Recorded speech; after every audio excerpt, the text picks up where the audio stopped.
kandi papa yari umuntu mwiza cyane.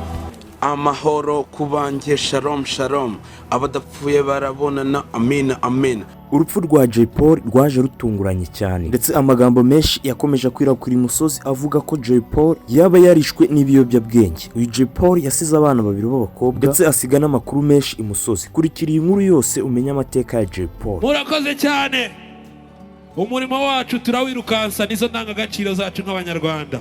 Tuyishimire Joshua wamenyekanye nka Jay Polly yavukiye i Kigali ku itariki 5 Nyakanga mu 1988. Yari umwe mu baraperi bakomeye cyane mu mateka ya hip hop nyarwanda, ndetse yanatangiye umuziki mu myaka yo mu 2000. Yaje kuba icyamamare kugeza apfuye muri 2021 afite imyaka 33. Turi kumwe Symphony, turabyina mpaka ryari tondo, mpaka ryari tondo, tugiye kuvuza ingoma rero.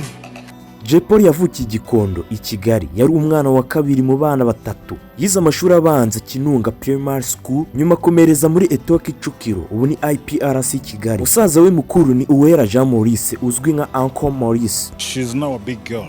Umukobwa umaze gukura, agiye muri secondaire. Icyo twapfaga no umusatsi ariko mubwira ngo urasa neza.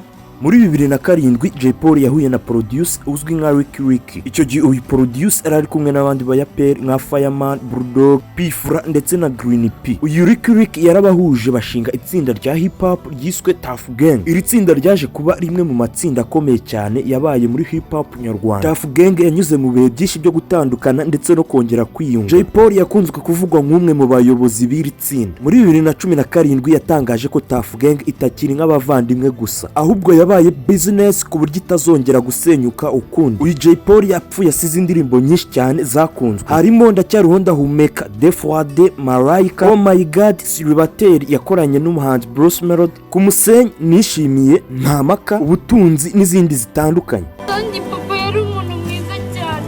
Nuko bidahira bose, kiriho ushimira Imana ikuraho umubyeyi wabyatandukanywa n'umwana. Jay Polly yagerageje inshuro nyinshi cyane mu irushanwa rya Primus Guma Guma Superstar, uko yaryitabiriye muri 2011 aratsindwa, ndetse no muri 2013 aratsindwa. Muri 2014 nibwo yegukanye igikombe cya PGGSS4. Mu magambo arambuye, ubwo ni Primus Guma Guma Superstar ku nshuro ya 4. Iki gikombe cyabaye kimwe mu bihe bikomeye cyane mu buzima bwe bwo mu muziki. Murakoze cyane, umurimo wacu turawirukansa, nizo ndangagaciro zacu nk'abanyarwanda. Dore zimwe muri album z'uyu muhanzi Jay Polly yapfuye asize album nyinshi zirimo Umwami Uganje yasohoye muri 2012, Iwacu yasohoye muri 2012, Rudasumbwa yasohoye muri 2013, Ikosora yasohoye muri 2014, Ubuzima Bwanjye yasohoye muri 2016, ndetse na Ntamaka yasohoye muri 2017. Uyu muhanzi Jay Polly yari afite abakobwa babiri, ndetse yari azwiho gukunda cyane abana be.